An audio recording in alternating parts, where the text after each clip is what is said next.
The man stood quietly in the lobby, dark cardigan, worn backpack. Nothing about him screamed power. So when the front desk clerk waved him off and told him to wait outside, she never imagined he was the one holding the future of the entire company in his hands. What began as a brush-off spiraled into something much bigger, a confrontation that would expose hidden biases, shake a legacy brand to its core, and offer one woman the choice of a lifetime, hide from her mistake or rise because of it. What happens next will challenge everything you believe about justice, change, and grace. Real quick, do you usually watch these late at night or during a lunch break? You're going to feel something with this one. Hit that subscribe button so you never miss a story.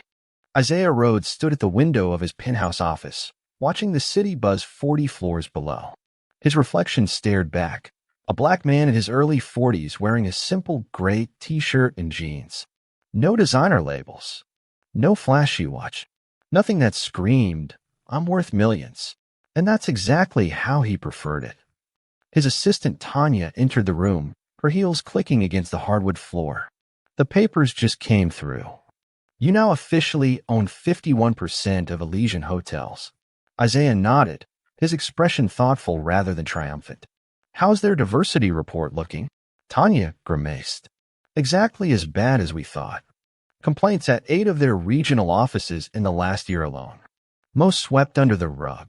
Any progress on the Atlanta location? Nothing. That regional manager, Sullivan, he's been there 15 years. Doesn't see any problem with how things are run. Isaiah turned from the window. Then that's where I'll start. You're not seriously going in person?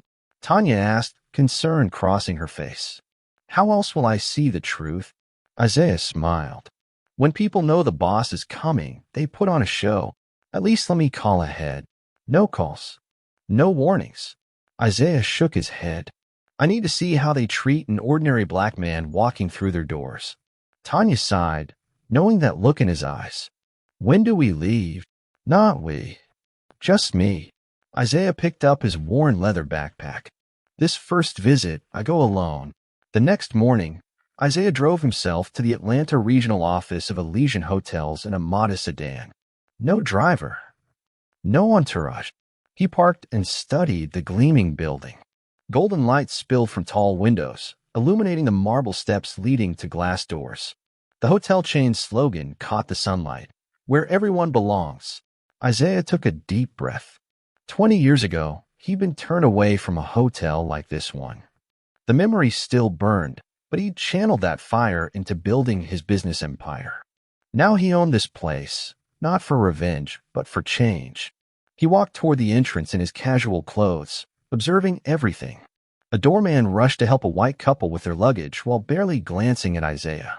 Inside the lobby, crystal chandeliers threw rainbow patterns across white marble floors. Well-dressed guests milled about, most of them white. Isaiah noticed a black family being attended to with stiff politeness rather than the warm smiles offered to others.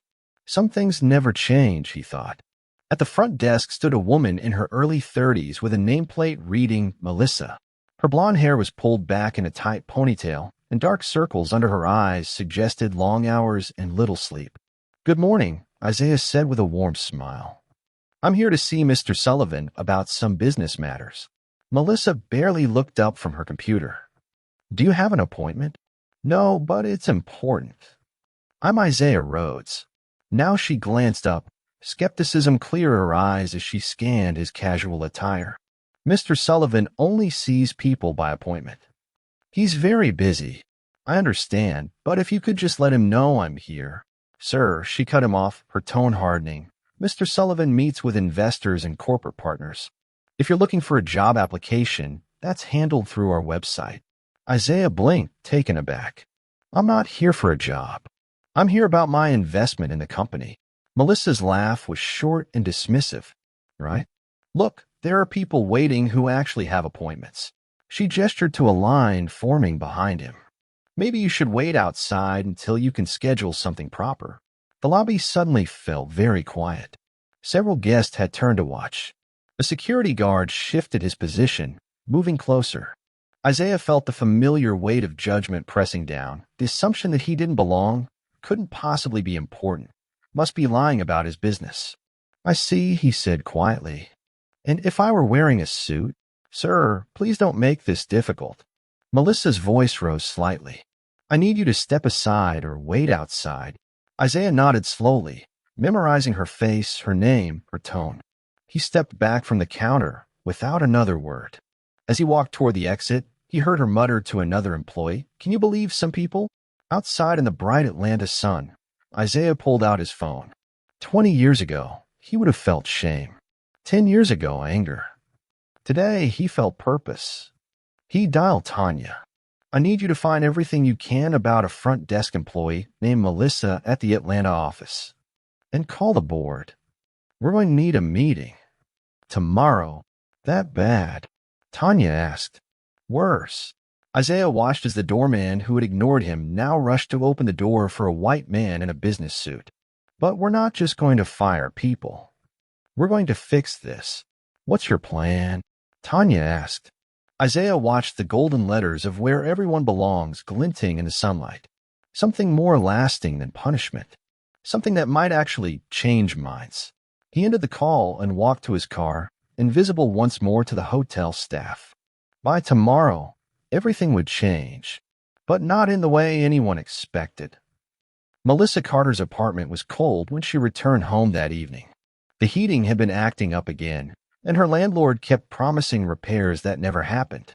She dropped her purse on the small kitchen table and checked the time, just enough minutes to start dinner before picking up Zoe from after-school care.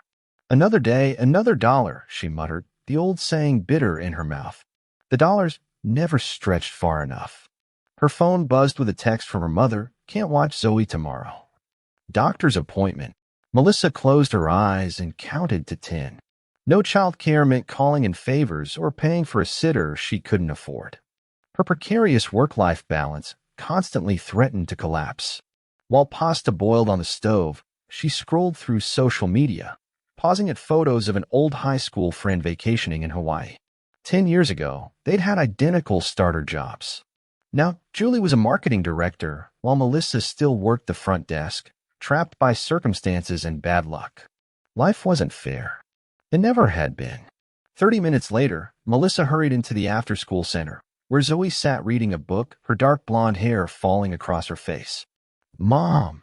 The 12-year-old looked up with a smile that made everything better. You're late again.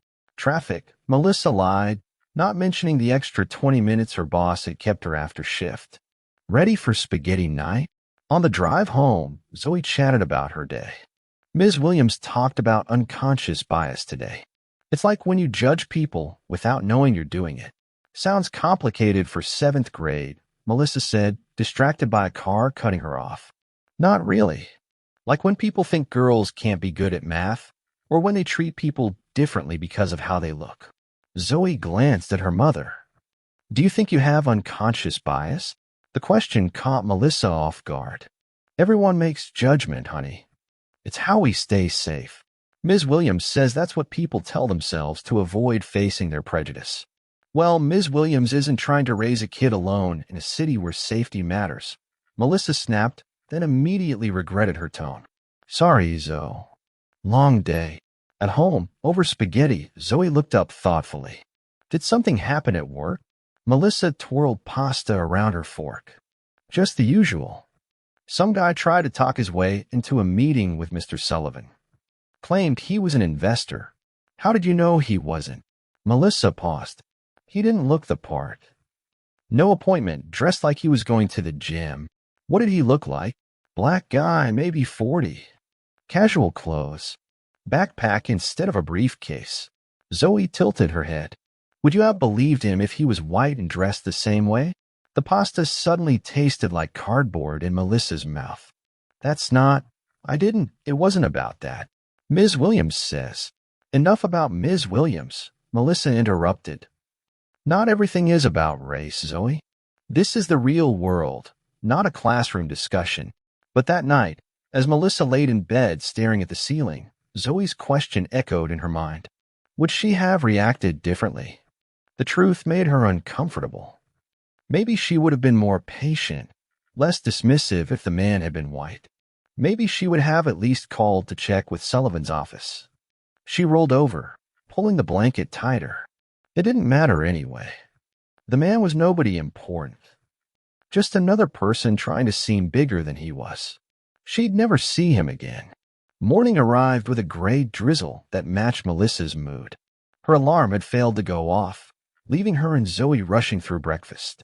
By the time she dropped her daughter at school and made it to work, she was already 10 minutes late. Mr. Sullivan wants all staff in the main conference room at 9, her coworker told her as she hurriedly stashed her purse. Something big's happening. Probably another excellence in service lecture, Melissa grumbled, clocking in. But when she entered the conference room, her steps faltered. The entire board of directors sat at the long table, men and women in expensive suits who rarely visited regional offices. Mr. Sullivan looked pale, his usual confidence replaced by nervous energy. "What's going on?" she whispered to another front desk clerk. "No idea. They flew in last night. Something about new ownership." Melissa found a seat against the wall as Mr. Sullivan cleared his throat. "Good morning, everyone. We have some significant news. Elysian Hotels has a new majority shareholder, and he's here today to address us personally." The door opened, and Melissa's heart stopped. The man from yesterday, the one she dismissed and told to wait outside, walked in. But instead of casual clothes, he now wore a perfectly tailored navy suit. Behind him came a sharp-looking black woman carrying a tablet, her expression coolly professional. "I'd like to introduce Mr. Isaiah Rhodes," Sullivan said, his voice strained, "who now owns 51% of Elysian Hotels worldwide." The room went silent. Melissa felt blood drain from her face. Isaiah's eyes scanned a room, pausing momentarily when they met hers. She saw recognition flash across his face, but his expression revealed nothing else. "Thank you for the introduction, Mr. Sullivan," Isaiah said, his voice steady and commanding. "I'm here because Elysian Hotels has a problem. One I experienced firsthand just yesterday." Melissa's stomach twisted into a knot. She wanted to disappear, to sink through the floor. Instead, she sat frozen as Isaiah Rhodes continued to speak, knowing that her job, the one keeping her daughter fed and housed, now hung by the thinnest of threads. "Before we discuss what happened," Isaiah said, "I'd like to speak privately with one of your employees." His eyes found hers again. "Ms. Melissa Carter, would you join me in Mr. Sullivan's office?" Every head in the room turned toward her. Melissa stood on shaking legs, feeling her world crumbling beneath her feet. Isaiah Rhodes sat across from Melissa in Sullivan's office, the large mahogany desk between them like a barrier. Neither had spoken since entering the room. The silence stretched until it hummed with tension. Melissa stared at her hands folded in her lap, unable to meet his eyes. Her thoughts raced through worst-case scenarios: unemployment, eviction, Zoe's disappointed face when they had to move again. "Do you know why I'm here?" Isaiah finally asked, his voice calm. "To fire me," Melissa whispered. "Is that what you would do in my position?" The question caught her off guard. She looked up, meeting his gaze directly for the first time. "Yes," she admitted. "I would." "Why?" "Because I was rude. I assumed things about you that weren't true." Her voice cracked. "I told the owner of the company to wait outside." A hint of a smile touched Isaiah's lips.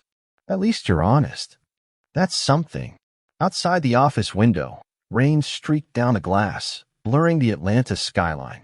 Isaiah stood and walked to look out at the gray day. "Did you know that 20 years ago, I was turned away from an Elysian hotel? The desk clerk said they were fully booked, but I watched a white couple walk in right after me and get a room." He turned back to face her. "I had saved for months to stay there. It was supposed to be a special night for my girlfriend and me." Melissa felt shame burning her cheeks. "I'm sorry that happened to you." "Are you?" He studied her. "Or are you just sorry I turned out to be someone who can fire you?" The question hit like a slap. Melissa opened her mouth, then closed it again. What could she say? He wasn't wrong. "Tell me about yourself, Melissa." Isaiah sat back down. "How long have you worked here?" "Almost 4 years." "And before that?" She swallowed. "I worked at a smaller hotel chain." "And before that, waitressing." "I dropped out of community college when I got pregnant with my daughter." "Your daughter? Tell me about her." Confusion crossed Melissa's face. Zoe? She's 12. Smart. Too smart sometimes. Despite everything, a small smile appeared. She asked me last night if I would have treated you differently if you were white. Isaiah raised an eyebrow. Interesting timing. And what did you tell her? I changed the subject. Melissa's shoulders slumped, which probably answered her question anyway. Isaiah nodded, saying nothing for a long moment. I've reviewed your employee file. Your performance ratings are excellent. Customers like you. You're punctual, efficient, hardworking. But yesterday, you made a snap judgment about me based solely on my appearance. You decided I couldn't possibly be who I claimed to be. It wasn't just... Melissa stopped herself. Yes, I did. Tell me why I shouldn't fire you. The words she'd been dreading. Melissa took a deep breath. I need this job. I'm a single mom. Zoe depends on me. Her voice broke. But that's not your problem. I'm messed up. There's no excuse. Isaiah leaned forward. Actually, I didn't ask for excuses. I asked why I shouldn't fire you. Melissa looked confused. Let me be clearer, Isaiah continued. What value do you bring? Why keep someone who treated me, and possibly others, with such disrespect? Melissa thought for a moment.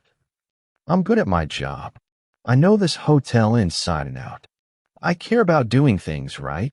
She paused. And maybe I could learn from this. Do better. And if I gave you that chance, what would you do with it? Hope flickered, weak but present. Whatever you asked me to. Isaiah nodded, then pressed a button on the desk phone. Tanya, can you join us, please? The door opened, and the woman who had accompanied Isaiah entered. She carried a tablet and regarded Melissa with cool assessment. This is Tanya Williams, my chief of staff, Isaiah explained. She thinks I should make an example of you. Show everyone what happens when you judge someone by their skin color rather than their character. Tanya didn't deny it. Actions have consequences. They do, Isaiah agreed. But I've never been interested in punishment for punishment's sake. He turned back to Melissa. Instead, I'm considering something different. A chance for you to fix what's broken, not just in yourself, but in this company. Melissa's confusion was evident on her face. I don't understand. I'm creating a new position. Director of Diversity and Inclusion Training for the Atlanta region. The job involves developing and implementing training programs to address bias, creating a more welcoming environment for both guests and employees. And you want me to help with that somehow? I want you to run it. Melissa stared at him in disbelief. That's not possible. I don't have any experience with that kind of thing. Exactly. You'll need to learn. Quickly and thoroughly. Isaiah's expression was serious. You'll work directly with Tanya and our corporate HR team. You'll attend intensive training yourself. You'll read books that make you uncomfortable, have conversations that challenge you, and confront biases you didn't know you had. Why me? Why not someone who already understands these issues? Because you represent the problem I'm trying to solve. And people respect authenticity. Isaiah leaned forward. Which is more powerful? Someone lecturing about bias in theory, or someone saying, I made this mistake, and here's what I learned? Tanya spoke up. It won't be easy, or comfortable. And if you're not genuinely committed to changing, we'll know. So this is a test? Melissa asked. No, Isaiah replied. It's an opportunity. One most people in your position wouldn't get. The question is, will you take it? Outside the window, the rain had stopped. Sunlight broke through clouds, casting patches of light across the city. Inside Melissa's mind, a war raged between fear and possibility. What about my current job? My schedule? I have to be there for Zoe. You'll have flexible hours and a substantial raise, Tanya said. Mr. Rhodes believes in family-friendly policies. Melissa looked at Isaiah, searching his face for the catch, the hidden trap. Why would you do this? After how I treated you. Because 20 years ago, I promised myself that if I ever had the power to change things, I wouldn't just fire the people who got it wrong. I try to change their minds. He stood up. So, Melissa Carter, what's your answer? Will you take on this challenge? Or would you prefer a standard termination package? The door to the office seemed miles away. Beyond it waited either humiliation or the hardest job she'd ever faced. Melissa took a deep breath and made her choice. Isaiah watched Melissa closely as she absorbed his offer, noting the flicker of emotions crossing her face: shock, confusion, suspicion, and finally, a cautious hope. "I don't understand," she said finally. "You could hire anyone. Someone qualified." "I'm not looking for qualifications on paper," Isaiah replied. "I'm looking for someone who has something to prove." Tanya crossed her arms, her skepticism evident. "Mr. Rhodes believes in second chances." "I'm less convinced." Melissa straightened her shoulders. "I'd like to accept the position." "Don't answer yet," Isaiah cautioned. "First, I want you to understand what happened in that conference room while we've been talking." He nodded to Tanya, who tapped her tablet.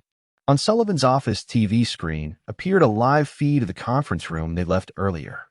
The board members sat listening to a presentation from a young black woman in a crisp suit. "That's Keisha Johnson, our new head of operations," Isaiah explained. "She's outlining the widespread issues we've documented across Elysian properties. Racial profiling of guests, discriminatory hiring practices, complaints ignored or buried." On screen, Keisha clicked to a new slide showing statistics. Melissa's eyes widened, seeing the numbers. 63%, she murmured, reading a figure. The percentage of black guests who reported feeling unwelcome or receiving poorer service compared to white guests, Tanya explained coldly. "At your location, it's 71%. Melissa's face flushed. "I didn't know." "That's the problem," Isaiah cut in. "No one knew because no one wanted to know. That changes today."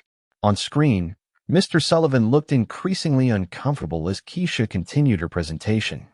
"What's happening to Mr. Sullivan?" Melissa asked quietly. "He's being reassigned," Isaiah replied. "Effective immediately. Fired. Repositioned. His talents will be better utilized elsewhere." "Unlike you, he had every opportunity to address these issues and chose not to." Tanya spoke up.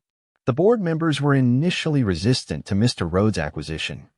They're less resistant now that they've seen the data. Isaiah turned off the screen and faced Melissa. "So now you understand the situation. This isn't a token position. It's not charity. It's critical to the future of this company, and I'm putting it in the hands of someone who demonstrated exactly the problem we need to solve. Why would you trust me with this?" "I don't. Not yet." Isaiah's voice was firm. "You'll have to earn that trust. Starting now." He reached for the phone. "I'm going to call the conference room and ask them to join us. When they arrive, I want you to tell them what happened yesterday. Every detail. How you treated me, what you assumed, and why." The color drained from Melissa's face. "In front of everyone. Accountability isn't private, Melissa. Neither was how you treated me." Melissa swallowed hard, her hands twisting in her lap. For a moment, Isaiah thought she might refuse, might take the termination package instead. Then her jaw set with determination. "I'll do it." Isaiah made the call. 5 minutes later, the office door opened as board members filed in, followed by regional managers and department heads. More than 20 people crowded into the large office, creating an impromptu courtroom with Melissa at the center. Isaiah addressed the group. "Ms. Carter has something she'd like to share with you all." He turned to Melissa. "The floor is yours." All eyes turned to her. Melissa stood on shaky legs, her voice initially trembling before finding strength. "Yesterday, a man came to the front desk asking to see Mr. Sullivan. He said his name was Isaiah Rhodes and mentioned he was an investor." She took a deep breath. "I didn't believe him. I was rude. I told him to wait outside. I assumed he was lying because—" She faltered, then forced herself to continue. "Because he was black and dressed casually. I made a judgment based on his appearance, not on anything he actually said or did." The room went silent. Some people stared at the floor, others shifted uncomfortably. A few glanced at Isaiah, gauging his reaction. "I was wrong," Melissa continued. "Not just professionally, but personally. I violated our company values and basic human decency." Isaiah stepped forward. Thank you for your honesty, Ms. Carter. He addressed the room. This is why I'm here. Not because of one incident, but because this incident represents a pattern. One that stops today. He walked to the center of the room. I could have walked in yesterday in an expensive suit with an entourage. Everyone would have rolled out the red carpet. But that wouldn't have shown me the truth. Isaiah's voice remained measured, but carried an intensity that commanded attention. Elysian's slogan is, "Where everyone belongs." Yet many people who enter our doors are made to feel they don't belong. That ends now. He gestured to Melissa. Ms. Carter will be leading our new diversity and inclusion initiative for the Atlanta region. She'll be working directly with my team to implement comprehensive changes. Murmurs rippled through the crowd. Melissa looked as surprised as everyone else to hear it announced this way, with no room for private second thoughts. James Sullivan stepped forward, his face flushed. Mr. Rhodes, with all due respect, you can't possibly expect someone with no experience to. I expect her to learn. Isaiah cut him off. Just as I expect everyone in this room to learn. His eyes swept the group. Ms. Carter made a mistake and has owned it publicly. How many of you can say the same? No one spoke. This company will change. Either you change with it, or you find employment elsewhere. Isaiah's tone left no room for argument. We'll reconvene tomorrow morning to outline specific initiatives. For now, please return to your duties. As the room emptied, Melissa remained standing, looking shell-shocked. When only she, Isaiah, and Tanya remained, she finally spoke. You really meant it. About the job. Did you think it was a trick? Isaiah asked. I thought maybe. She trailed off. I didn't expect you to announce it like that. In front of everyone. Public accountability works both ways, Tanya noted. Now everyone knows your role. They'll be watching to see if you rise to it. Or waiting for me to fail, Melissa murmured. Isaiah nodded. Some will. Prove them wrong. I don't even know where to start. Start by learning. Isaiah handed her a business card. This is Dr. Eleanor Washington, a consultant specializing in corporate diversity training. You have an appointment with her tomorrow at 9. Melissa took the card, reality setting in. My daughter, I need to arrange. Bring her, Isaiah said simply. Dr. Washington has kids too. They can hang out in the next room. Tanya checked her watch. We need to go, Mr. Rhodes. The Atlanta Journal-Constitution interview is in 30 minutes. Isaiah nodded, then turned back to Melissa. One last thing. Why did you accept this position? The truth. Melissa considered the question. Because firing me would have been easier for you. Offering this instead, it means you actually believe people can change. She met his eyes directly. I need to believe that too. For the first time, Isaiah smiled fully. Then we have something in common after all. As he and Tanya left, Melissa remained in the office, staring at Dr. Washington's card, the weight of opportunity and challenge heavy on her shoulders. Outside, as they walked to the waiting car, Tanya finally spoke her mind. You're taking a huge risk. She could fail spectacularly. She could, Isaiah agreed. But what's the alternative? Fire her and leave the underlying problem untouched? Replace her with someone else carrying the same biases. There are qualified people without those biases. And I'll hire them too. Isaiah slid into the car. But transformation isn't just about bringing in the right people. It's about changing the wrong ones. Tanya shook her head. You're more optimistic than I am. Not optimistic, Isaiah corrected. Strategic. If Melissa Carter can change, anyone can. And everyone will be watching to see if she does. The next morning, Melissa sat in her car outside the downtown office building where Dr. Eleanor Washington worked. Zoe sat beside her, thumbing through a novel. Why do I have to come? Zoe asked, not looking up from her book.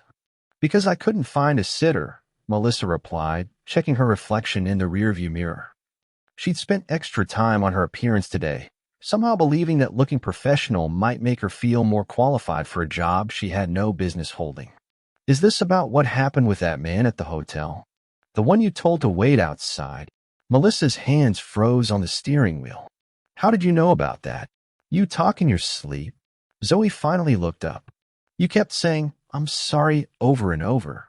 Heat rushed to Melissa's face. Yes, it's about that. The man I was rude to turns out to be the new owner of the hotel. And instead of firing me, She paused, still unable to believe it herself.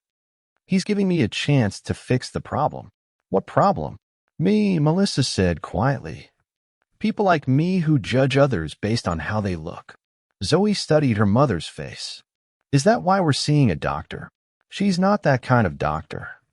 She's going to teach me about diversity and inclusion, like Ms. Williams does at school.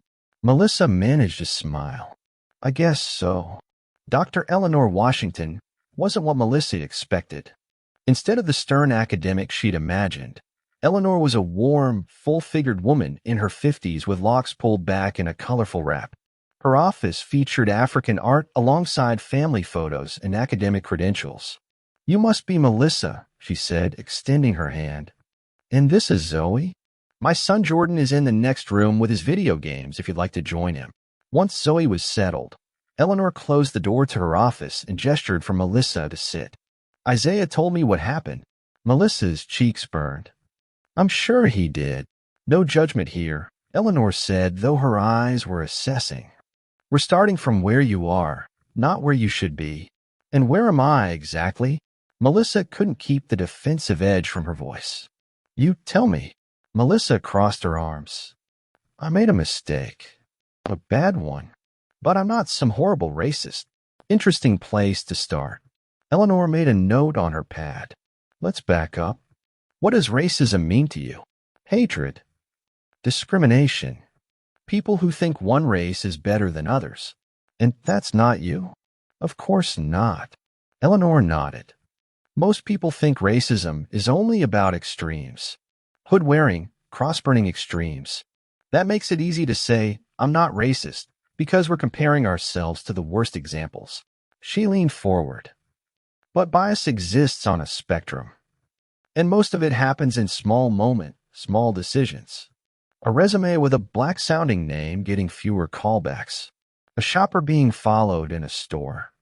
A hotel guest being questioned about their reservation when white guests aren't. Melissa shifted uncomfortably. I've done that. Question black guests more. Why? I don't know. Security concerns. Past experiences. Keep going. We had an incident once. A group trashed a room, didn't pay. They were black. After that, I became more careful. Melissa stared at her hands. But I'm not the only one. Everyone does it. And that makes it right? No, but it makes it normal. As soon as the words left her mouth, Melissa realized how they sounded. Eleanor didn't pounce on the admission. Instead, she asked gently, what do you remember about the civil rights movement from school? Confused by the change in topic, Melissa shrugged. The basics. Martin Luther King. Rosa Parks. Segregation ending. Did your teachers talk about how normal segregation was? How most white Americans thought it was fine? How they weren't burning crosses, just quietly benefiting from an unjust system? Not really. History has a way of making it seem like racists were always the outliers, the extremists. But racism persisted because it was ordinary. Because good people participated in it without questioning. Eleanor's voice remained gentle but firm. When you assumed Isaiah couldn't be who he said he was, that wasn't a random error. It came from somewhere. Melissa felt tears threatening. So I am racist. I didn't say that. I said you have biases that led to a racist action. We all have biases. The question is, what do we do about them? For the next hour, Eleanor guided Melissa through a series of exercises and discussions that left her mentally exhausted but oddly energized. They ended by creating a reading list and scheduling daily sessions for the next 2 weeks. As they prepared to leave, Eleanor handed Melissa a journal. Write in this every day. Record moments when you notice bias in yourself or others. Observe without judging initially. We'll discuss what you find. Melissa took the journal, feeling like she'd been given both a lifeline and a burden. Do you think I can really do this job? Be honest. Eleanor considered her answer carefully. I think you can if you're willing to be uncomfortable every single day, to have your assumptions challenged, to listen more than you speak, to be wrong publicly and admit it.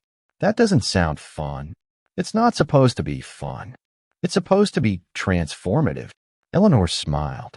The question isn't whether you can do it. It's whether you want to badly enough.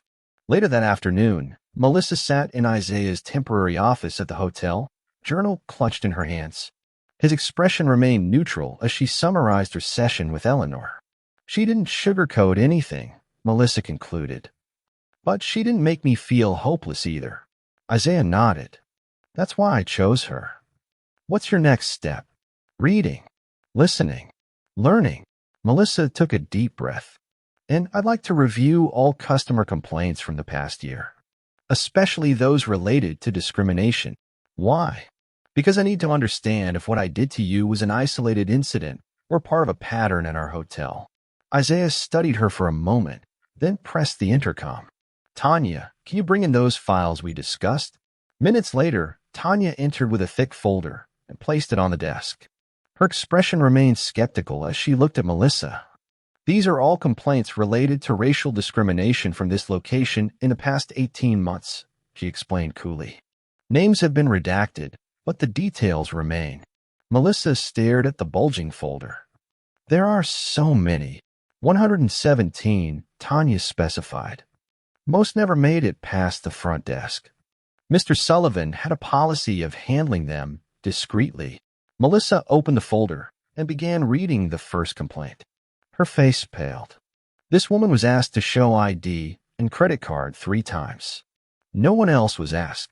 Keep reading, Isaiah said quietly. The second complaint described a black family being seated near the kitchen in an empty restaurant. The third detailed a security guard following a black teenager around a gift shop.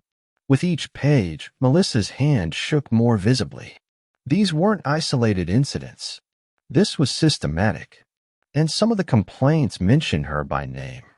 I don't remember most of these, she whispered. That's part of the problem, Isaiah said. When bias becomes routine, it becomes invisible to those perpetuating it. Melissa looked up, tears in her eyes. How do I fix this? You can't fix the past, Tanya interjected. Those guests are gone, but we can prevent it from happening again, Isaiah countered. That's your job now, Melissa. Not just learning theories, but implementing real change. I'll need help, Melissa admitted. Authority, too. People won't listen to the front desk clerk suddenly telling them what to do. You're no longer a front desk clerk, Isaiah reminded her. You're the director of diversity and inclusion. And you'll have all the authority you need because you'll have mine. He stood, indicating the meeting was over. Tomorrow you'll address the entire staff. Tell them about your new role. Dr. Washington will help you prepare. As Melissa turned to leave, Isaiah added one final thought. When I walked into this hotel, you saw what you expected to see. Your job now is to help others see what's actually there, not what they expect.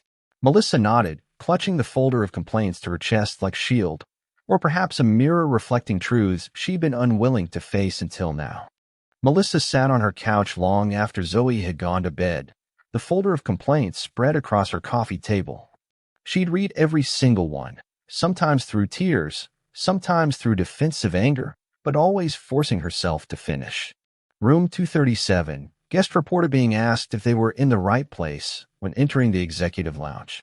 Pool area, family asked to show room key 3 separate times in 1 hour. White guests not approached.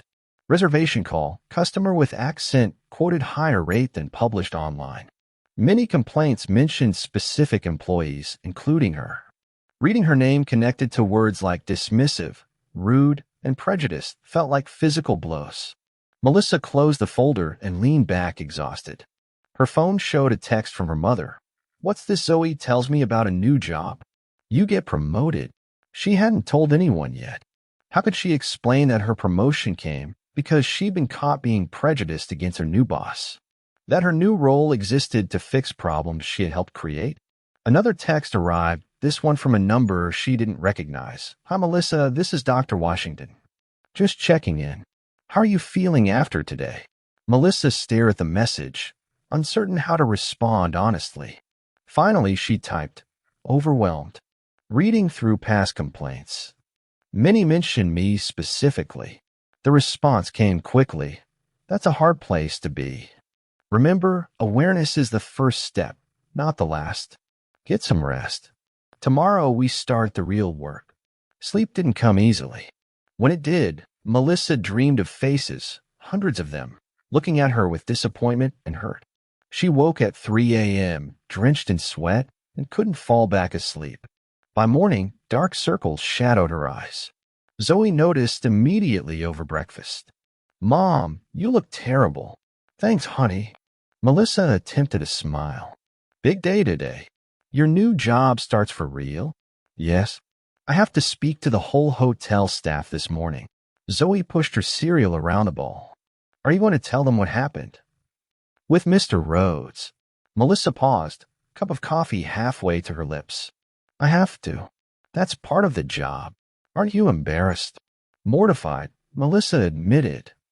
But sometimes the right thing and the easy thing aren't the same. Zoe considered this.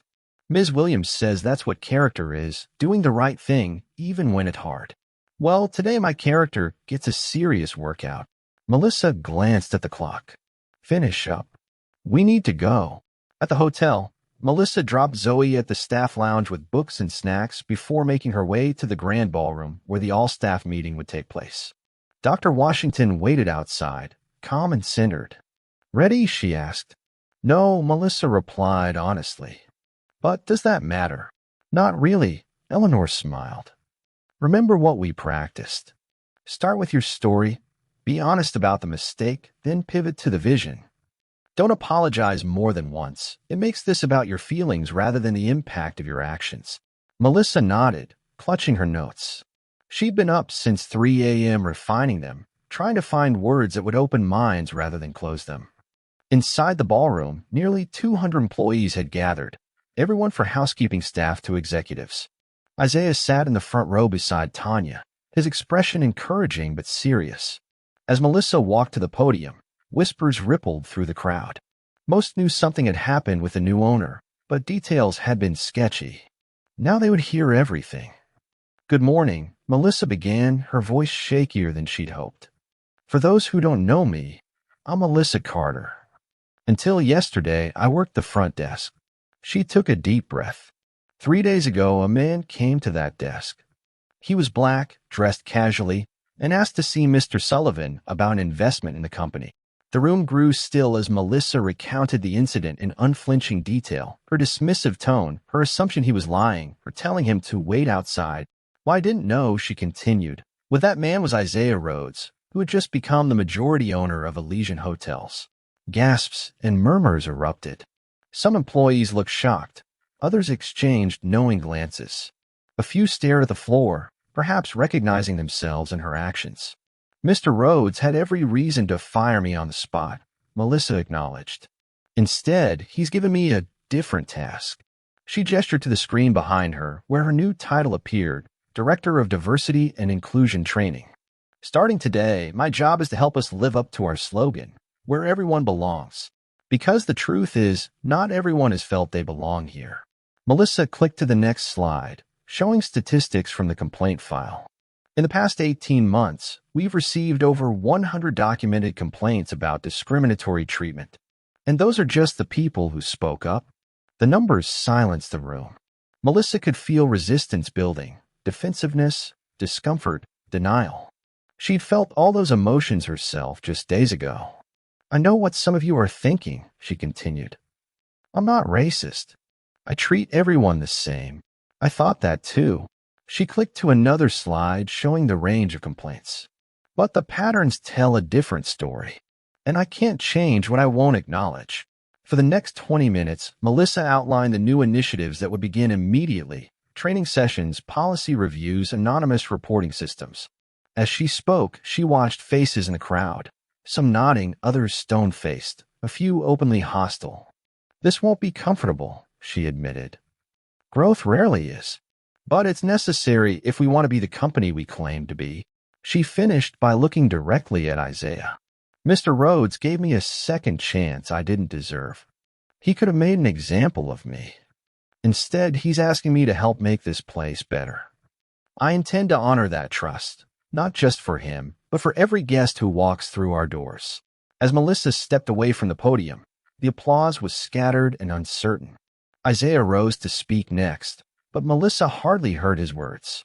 The reality of what she'd just done, publicly admitted her bias, committed to changing it, and asked others to join her, left her lightheaded. Dr. Washington squeezed her arm supportively as she returned to her seat. Later, in a private conference room, Isaiah debriefed with Melissa, Tanya, and Eleanor. "You did well," Isaiah noted. "Better than I expected. Some people weren't happy," Melissa observed. "Especially in middle management. Change makes people uncomfortable," Tanya said. "Particularly those who benefit from the status quo." "What happens now?" Melissa asked.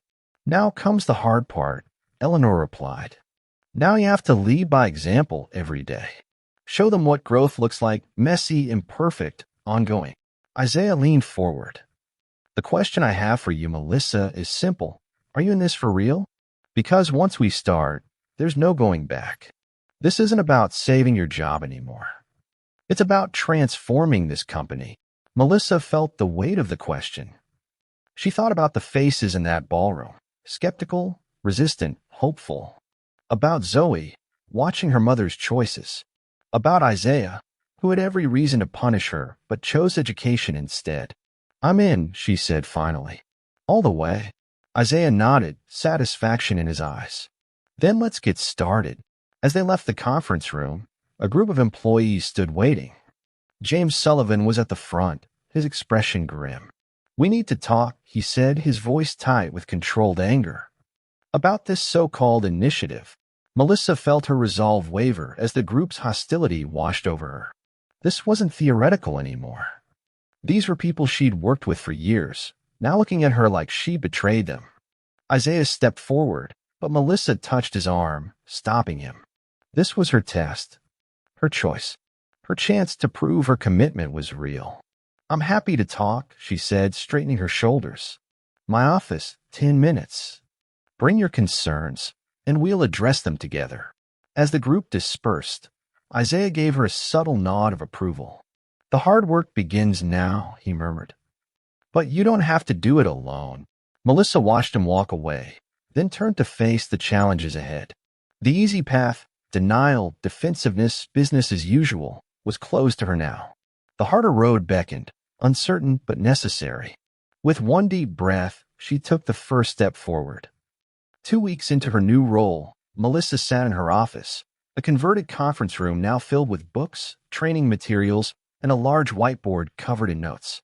On her desk lay a journal filled with daily reflections, each entry marking small victories and persistent challenges.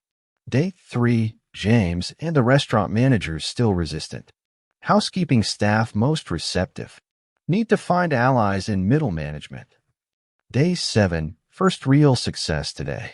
Martinez from security acknowledged the pattern in who gets extra scrutiny. Baby steps. Day 12, argument with James about lowering standards. Kept my cool. Used the techniques Eleanor taught me. Made him articulate what standards actually means. A knock at her door interrupted her review. Tanya Williams entered, tablet in hand, her expression less skeptical than it had been 2 weeks ago. "You're making progress," she said without preamble, sliding a report across the desk. "Complaints are down 12%. Guest satisfaction among minority visitors is up 7 points." Melissa scanned the numbers. "It's a start. More than I expected," Tanya admitted.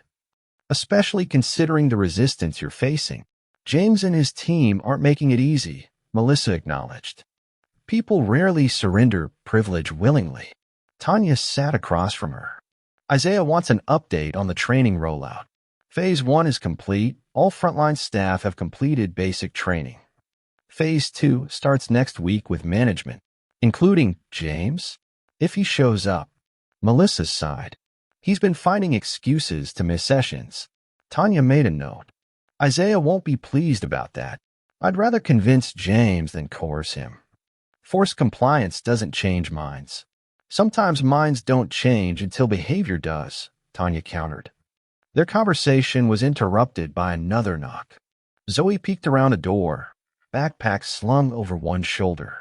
Mom, I'm done with homework. Can I help with anything? Melissa smiled. Actually, yes.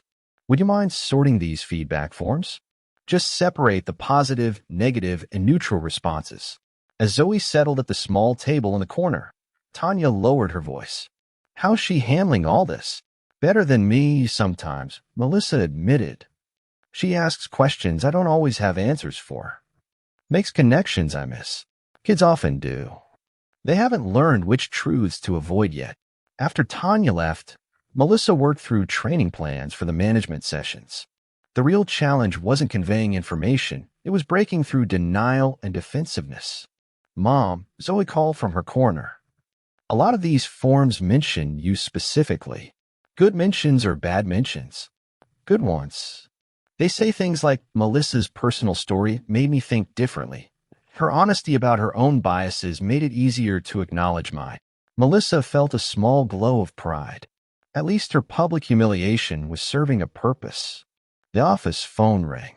The front desk manager's voice sounded tense. Melissa, we have a situation in the lobby. A guest is upset, says she was profiled. James is handling it, but not well. I'll be right there. In the lobby, a black woman in business attire stood facing James Sullivan, whose defensive posture and raised voice were visible from across the room. Several guests had stopped to watch. Absolutely ridiculous accusation, James was saying as Melissa approached. Our staff follows protocol with every guest. Then why was I the only person asked to verify my room number? The woman demanded. I've been watching for 15 minutes. Not a single white guest questioned. James noticed Melissa and frowned. This isn't your department anymore. Actually, it is. Melissa turned to the woman with a genuine smile. I'm Melissa Carter, Director of Diversity and Inclusion. May I ask what happened? As the woman explained being repeatedly questioned about her room access, Melissa listened without interruption, then nodded. I believe you, she said simply. And I apologize for your experience. James made a sound of protest, but Melissa continued. Unfortunately, what you experienced fits a pattern we've identified and are working to correct. I'd like to hear more, if you're willing to share. She gestured toward her office. Perhaps over coffee? The woman seemed surprised by the acknowledgement. You're not going to tell me I'm imagining things? No, I'm not. Because you're not. James stepped closer. Melissa, you can't just admit. Can't admit what, James? The truth. Melissa kept her voice level. We can't fix problems we won't acknowledge. Something in her tone made him back down. The woman agreed to speak with Melissa, and as they walked toward the elevator, Melissa felt a small victory. 2 weeks ago, this incident would have been dismissed or buried. Later that afternoon, Isaiah visited Melissa's office for their weekly one-on-one. Zoe had gone to the staff lounge, leaving them to speak freely. I heard about the incident with James, Isaiah began. Tanya says you handled it well. I handled the guest well, Melissa corrected. James is still a problem. What do you need from me? The question surprised her. I thought you'd tell me what to do. This is your domain now. What do you need to succeed? Melissa considered carefully. Authority to implement consequences when training is skipped. A success metric beyond just reduced complaints. And she hesitated. I like to share my story more widely. What do you mean? The most effective moments in training have been when I've shared my own journey, the incident with you, what I've learned since. People connect with personal stories more than statistics. Isaiah nodded thoughtfully. You want to become the face of this initiative. Beyond this hotel. Eventually, yes. If it's working here, it could work across all Elysian properties. It's risky, Isaiah noted. You be putting yourself out there, admitting bias on a much larger stage. I know. But authenticity matters. And if I'm asking others to be uncomfortable, I should be willing to do the same. Isaiah studied her for a long moment. You've changed, Melissa. I'm trying to. No, you have. 2 weeks ago, You were terrified of losing your job. Now you're volunteering to become the poster child for confronting bias. Maybe that's the transformation that needed to happen, Melissa said quietly. For me to see this as more than just saving my job. Isaiah smiled, the warmest expression she'd seen from him. Write up a proposal for expanding the program. Include your idea about sharing your story. After he left, Melissa added a new entry to her journal. Day 14, Isaiah asked what I needed instead of telling me what to do. I'm starting to understand what real leadership looks like, empowering others rather than controlling them.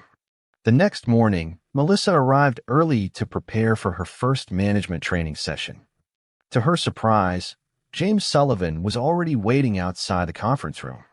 James, you're early. He looked uncomfortable. I got a direct order from Isaiah. Either participate fully or clean out my desk. Melissa frowned. That's not how I wanted this to happen. Did you expect me to come willingly? Eventually, yes. Once you saw the results. James scoffed. Results like embarrassing loyal employees, making them doubt every interaction. Results like happier guests, fewer complaints. A workplace where everyone feels valued. Melissa unlocked the conference room. And staff who can recognize patterns they were blind to before. I've worked here 15 years, James said stiffly. I've never discriminated against anyone. Instead of arguing, Melissa handed him a folder. These are complaints from your department over the past year. Just read them before we start. That's all I ask. As other managers arrived, Melissa watched James from the corner of her eye. His expression shifted from dismissive to concerned as he turned each page. When the session began, Melissa didn't call him out or force participation. She simply led the group through exercises designed to reveal unconscious patterns. We call it pattern matching, she explained. Our brains connect dots based on past experiences, media images, cultural stereotypes. We do it automatically, without conscious thought. She displayed a series of photos. Quick reactions only. What words come to mind when you see each person? The exercise revealed clear patterns in how the managers perceived people based on race, clothing, and appearance. Some looked uncomfortable as their biases became evident. Near the end, James raised his hand, the first time he participated voluntarily. These complaints, he said quietly. Some patterns are obvious now that I'm looking for them. But I never noticed before. That's how bias works, Melissa replied. It's invisible to those who hold it until they deliberately look for it. So what's the solution? Second guess every interaction? That's not practical. The solution is creating systems that don't rely on individual judgment alone. Consistent protocols applied to everyone, not just those who look suspicious. After class, James lingered. I still think some of this is overblown. But he hesitated. I can't unsee the patterns in those complaints. They match exactly what that woman experienced yesterday. It wasn't a full conversion, but it was a crack in the wall, the first sign James might be willing to reconsider his position. That evening, as Melissa and Zoe walked to their car, Zoe asked, "Are you changing people's minds, Mom?" "Some," Melissa replied honestly. "Others are harder, but you'll keep trying, right? Even when it's hard." Melissa thought about the journey of the past 2 weeks, from fear to purpose, from defensive to accountable. How Eleanor had pushed her past comfortable excuses. How Isaiah had seen potential where she'd only seen failure. "Yes," she promised. "I'll keep trying. Some things are worth the discomfort." As they drove home, Melissa realized something fundamental had shifted. What had begun as a desperate attempt to save her job had evolved into a mission she genuinely believed in. The transformation Isaiah had gambled on was happening, not just in the hotel's policies, but in her heart. 6 months passed in a blur of training sessions, policy revisions, and measured progress. Melissa stood in Isaiah's office, presenting the quarterly results on the large screen. Customer satisfaction among minority guests is up 23%, she reported. Complaint reduction holds steady at 34% below pre-program levels. And our anonymous staff surveys show 76% now report feeling very comfortable addressing potential bias when they observe it. Isaiah nodded appreciatively. Impressive numbers. What about retention?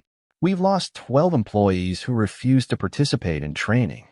But retention among minority staff has improved by 18%.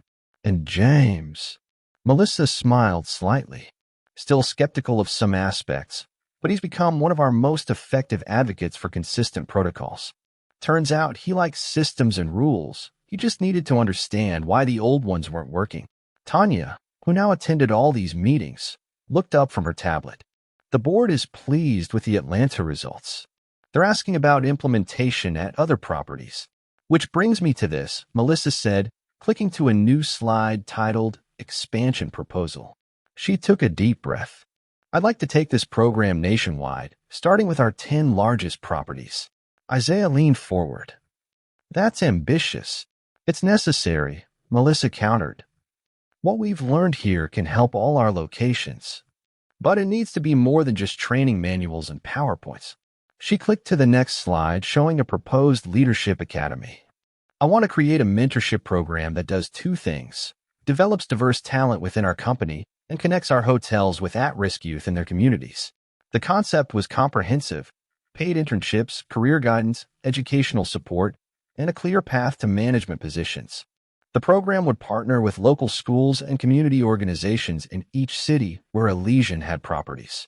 The business case is strong, Melissa continued. We improve our talent pipeline. We build genuine connections in diverse communities. And we address the root causes of the problems we're trying to solve. The cost? Tanya asked practically. $2 million for the pilot program across 10 cities. Melissa clicked to the budget slide. But with tax incentives and community grants, our actual cost drops to about $1.2 million. Isaiah studied the proposal silently for several moments. Why youth specifically? Because every day I see how my daughter's generation thinks differently about these issues. They're already having conversations most adults avoid. If we can't support them now, we change the future of this company and these communities. This goes well beyond your original mandate, Isaiah observed. My original mandate was fixing discrimination at this hotel, Melissa acknowledged. But once you start pulling that thread, you realize how connected everything is. Bias doesn't just happen in isolation. It's shaped by larger systems and limited opportunities. Isaiah exchanged glances with Tanya, some unspoken communication passing between them. There's one more element, Melissa added. I want to tell our story. Yours and mine. How one incident led to all of this. You mean publicly? Yes. TED has a corporate program where companies can showcase transformative initiatives. I'd like us to apply with a joint presentation, the owner who chose education over punishment and the employee who learned from her mistake. Isaiah looked skeptical. You want to put our dirty laundry on a global stage? I want to show what's possible when we approach these issues with honesty and commitment rather than defensiveness and denial. Melissa's voice grew passionate. Companies everywhere are struggling with this. Most default to damage control or token gestures. We have a different story to tell. Tanya spoke up. She's right about the potential impact. If the presentation goes viral, it positions Elysian as a leader in this space. It also risks backlash, Isaiah cautioned. From all sides. Everything worthwhile involves risk, Melissa replied. You took one with me. Isaiah was quiet for a long moment. Finally, he stood and walked to the window, looking out at the Atlanta skyline. When I was building my first company, a venture capitalist told me something I never forgot. He said, small plans don't move people's souls. Isaiah turned back to face Melissa. This isn't a small plan. Is that a yes? Melissa asked hopefully. It's a provisional yes. Draft a detailed implementation plan for the youth program. Tanya will help you refine the budget. And write an outline for this TED Talk you're proposing. Thank you, Melissa said, struggling to contain her excitement. You won't regret this. I might, Isaiah said with a wry smile. But that's the nature of meaningful change. It's never comfortable. After the meeting, Tanya lingered behind. She's come a long way, she observed once Melissa had left. Further than I expected, Isaiah admitted. When I offered her that position, I thought we'd get compliance at best. maybe some procedural improvements. Instead, she's building something transformative. Tanya shook her head in wonder. Who would have thought the woman who told you to wait outside would become our champion for inclusion? People can surprise you, Isaiah said quietly, if you give them the chance. Over the following weeks, Melissa threw herself into developing the youth program. She visited community centers, interviewed educators, and studied similar initiatives at other companies. Each evening, she shared her progress with Zoe, whose excitement grew as the program took shape. Would kids like me be able to join? Zoe asked one night as they reviewed program materials at their kitchen table. That's the idea, Melissa replied. Especially kids who might not see themselves in these kinds of careers otherwise. Because of bias? Partly that. And partly because when you don't see people who look like you in certain roles, it's harder to imagine yourself there. Zoe considered this. Like how you never thought you could be more than a front desk person. The observation caught Melissa off guard. What do you mean? Before all this happened, you always said you were stuck. That people like us don't get big opportunities. Melissa realized with a jolt that she had indeed said those things, had believed them so deeply she'd passed them to her daughter as truth. I was wrong about that, she said softly. I limited myself because I thought the world would limit me anyway. But the truth is more complicated. Is that why this program matters? So kids don't limit themselves. Exactly. Melissa smiled at her daughter's insight. We're trying to remove both the external barriers and the internal ones. The night before their presentation to the full board, Isaiah met Melissa for dinner at a quiet restaurant. Away from the office, he seemed more relaxed. His usual intensity softened. Are you ready for tomorrow? He asked after they'd ordered. As ready as I'll ever be. Melissa fidgeted with her napkin. I still can't believe we've come this far from that day in the lobby. I can. Isaiah's voice was certain. I saw something in you that day, beneath the bias and defensiveness. A capacity for growth. Why didn't you just fire me? It would have been simpler. Simpler, yes. Easier, certainly. Isaiah leaned back. But I learned long ago that firing people for biased behavior rarely solves the underlying problem. It just moves it somewhere else and teaches others to hide their biases better. Still, most people in your position would have made an example of me. I'm not most people. Isaiah smiled slightly. And neither are you, as it turns out. Melissa looked down at her hands. Can I ask you something personal? You can ask. That night you mentioned 20 years ago when you were turned away from an Elysian hotel. What happened afterward? Isaiah was quiet for a moment. My girlfriend and I found another hotel. Less fancy, but they treated us well. I promised myself that someday I'd own a place like Elysian and change how they operated. And now you do. Now we do, Isaiah corrected. Because make no mistake, Melissa, what you've built these past 6 months is as much yours as mine. The next morning, Melissa stood before the board of directors, her proposal displayed on screens around the elegant conference room. Isaiah sat to one side, his presence reassuring. Ladies and gentlemen, she began, 6 months ago, I made a mistake that could have cost me my job. Instead, it led to the most significant professional transformation of my life. She outlined results from Atlanta, the expansion plans, and finally, the youth initiative, now named Belonging the Next Generation. This program isn't just about fixing problems after they occur, she explained. It's about preventing them by creating pathways for diverse talent and changing the composition of our company from the ground up. The questions that followed were pointed but fair, focused on implementation, metrics, and return on investment. Melissa answered each confidently, demonstrating the depth of her research and preparation. When the presentation concluded, the board chair, a stern woman in her 60s, looked at Isaiah. You took quite a risk with this approach, Mr. Rhodes. The greater risk would have been doing nothing, Isaiah replied. Or doing what every other company does, superficial training that checks boxes but changes nothing. And you, Miss Carter, the chair turned to Melissa. What have you personally learned from this experience? Melissa considered the question carefully. I've learned that meaningful change requires both accountability and opportunity. That confronting bias is a daily practice, not a one-time event. And that sometimes our greatest growth comes from our most painful mistakes. The board voted unanimously to approve the expansion and the youth program. As they filed out, several members stopped to congratulate Melissa personally. Later, in Isaiah's office, he handed her a glass of champagne. "You did it. We did it," she corrected, echoing his words from the night before. "Have you thought about names for the first cohort of interns?" Melissa smiled. "Actually, yes. I think we should call them Rhodes Scholars." Isaiah laughed, a full, genuine sound she'd rarely heard from him. "I like it." He raised his glass. "To new beginnings and second chances." As they clinked glasses, Melissa reflected on the journey that had brought her here. From a moment of bias to a mission of transformation. From fear of losing her job to passion for changing her world. Tomorrow, they would begin implementing the program that would touch hundreds of young lives. Next month, they would record their TED Talk. But tonight, she savored this moment of accomplishment, proof that sometimes our worst mistakes can lead to our greatest contributions.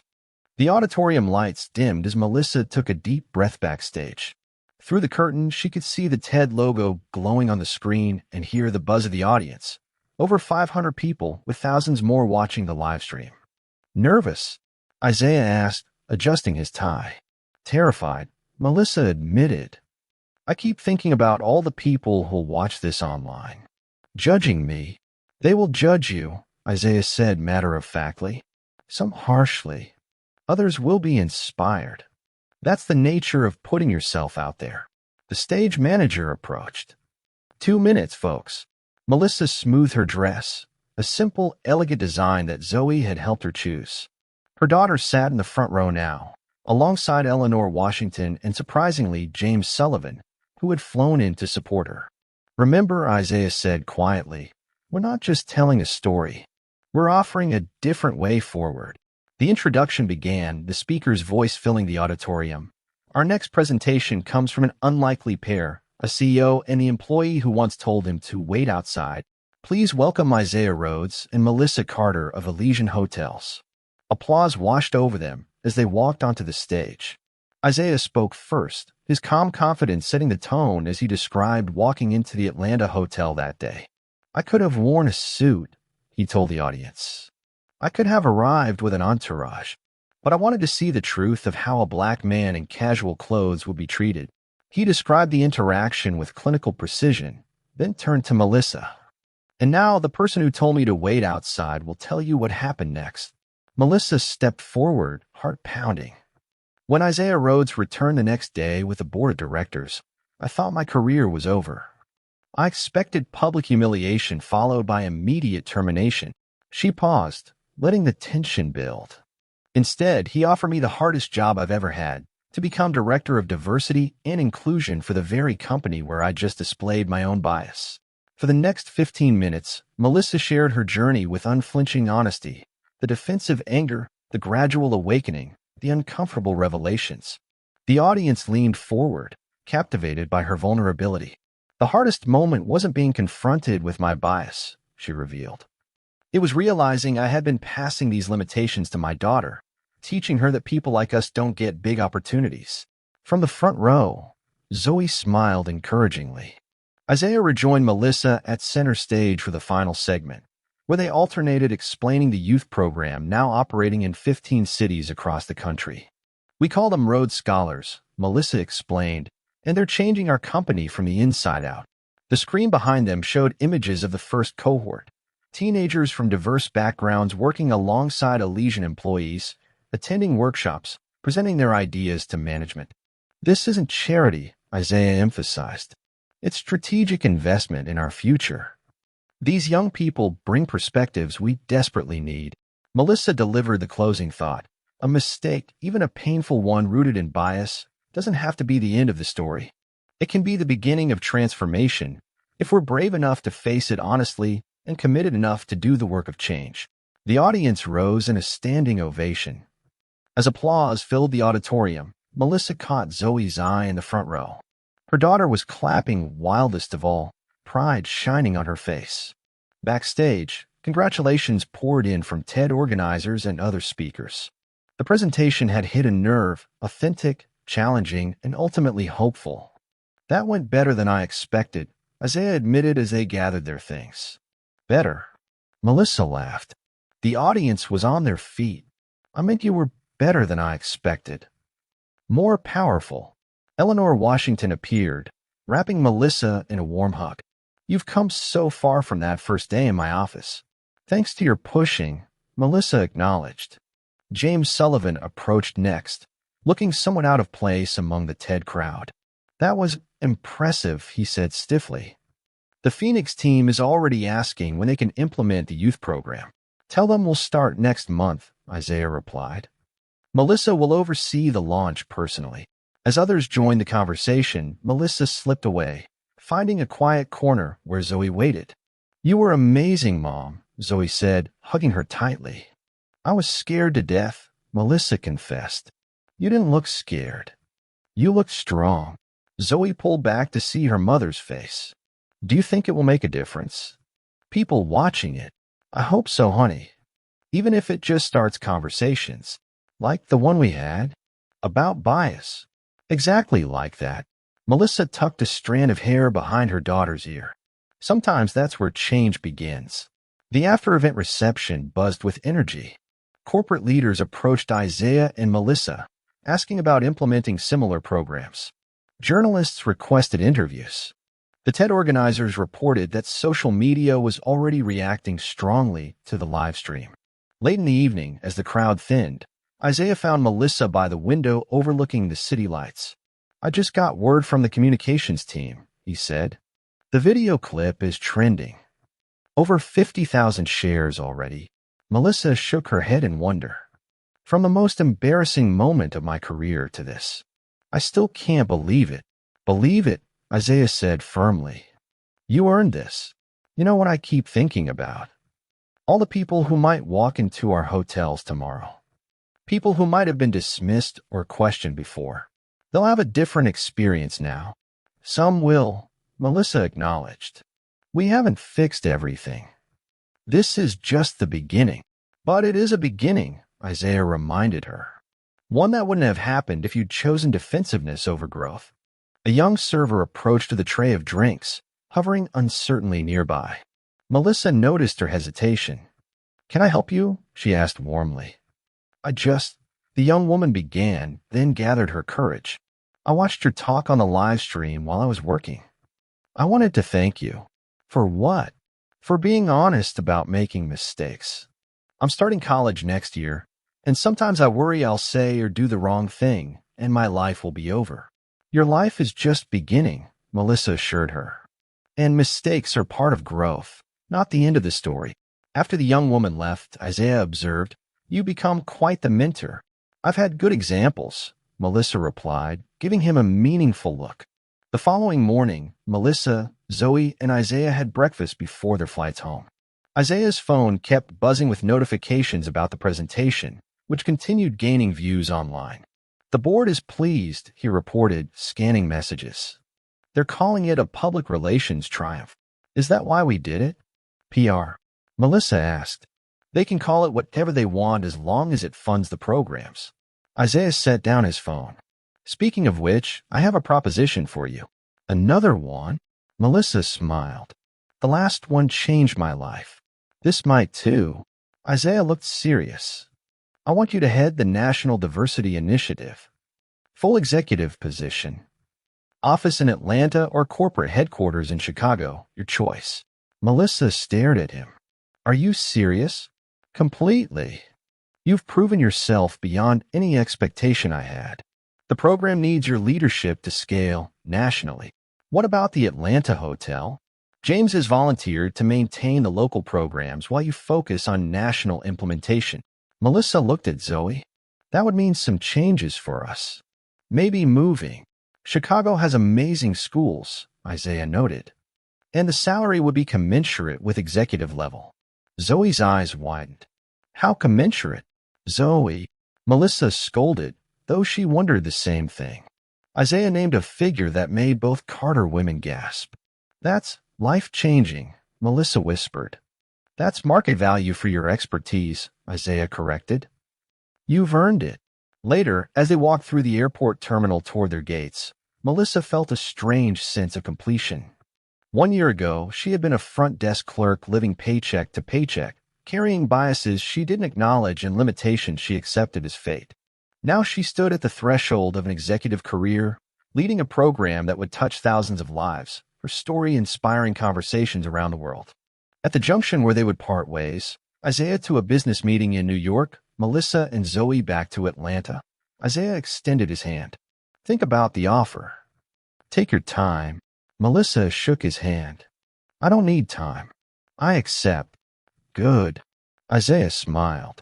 Because there's one more thing I didn't mention. The youth center we're building in Chicago? The board voted to name it after you. After me? Melissa's voice caught. But you're the owner, the visionary. I'm the one who wrote the check, Isaiah corrected. You're the one who built something worth investing in. He glanced at his watch. I need to run. We'll talk next week about transition details. As Isaiah walked away, Zoe slipped her hand into her mother's. Mom? You okay? Melissa realized there were tears in her eyes. More than okay, honey. They watched Isaiah disappear into the crowd, the man who had once been told to wait outside, but who had seen beyond a single interaction to the possibility of transformation. What are you thinking about? Zoe asked as they headed toward their own gate. Melissa considered the question. I'm thinking about all the people who walk into hotels or stores or offices every day and get judged before they say a word. And I'm thinking about how many of them might have stories and gifts we never discover because we don't look past our first impressions. Like Mr. Rhodes almost didn't get to share his ideas because of what happened. Exactly like that. Melissa squeezed her daughter's hand. But he found a way to be heard anyway. And then he made sure others would be heard too. As they settled in the waiting area, Melissa's phone buzzed with a notification. Someone had tagged her in a social media post, a screenshot from their TED presentation with a caption, "From bias to breakthrough, how one honest conversation changed everything." Zoe peered over her shoulder. Is that how you want to be known? As the person who was biased? No, Melissa replied thoughtfully. I want to be known as the person who admitted it, learned from it, and did something about it. She smiled at her daughter. And who taught her daughter to do better from the start? Over the airport speakers, their boarding call sounded. As they joined the line, Melissa noticed a young black man being questioned intensely by a gate agent while white passengers boarded with minimal interaction. A year ago, she might not have noticed. Or worse, might have seen it as normal security procedure. Today, she saw it clearly for what it was. Excuse me, she said to Zoe. I need to do something before we board. As Melissa approached the gate counter, she thought of Isaiah Rhodes walking into the hotel that day. How one interaction had sparked a chain of transformation that continued to ripple outward. Some circles took years to complete. Others began anew each day, with each choice to speak up, to learn, to change. This was just one more beginning. Sometimes the people we judge the fastest are the ones we understand the least. And in those quick moments, at a front desk, in a hallway, on the street, we can either build a bridge or burn one. This story reminds us that bias doesn't always come with loud words or angry signs. Sometimes it's a quiet thought, a glance, a decision to treat someone as less than without even knowing their name. But it also shows something powerful, that people can change. Not just because they're forced to, but because they choose to. Growth begins when we stop defending our mistakes and start learning from them. We all carry stories others can't see, and we all have the power to create space for those stories to be told, with respect, with curiosity, and with care. That's the end of the story. Do you think Melissa truly earned that second chance? Drop your thoughts in the comments. We'd love to hear them. If this inspired you, share it with a friend. And be sure to subscribe for more. Click and keep watching.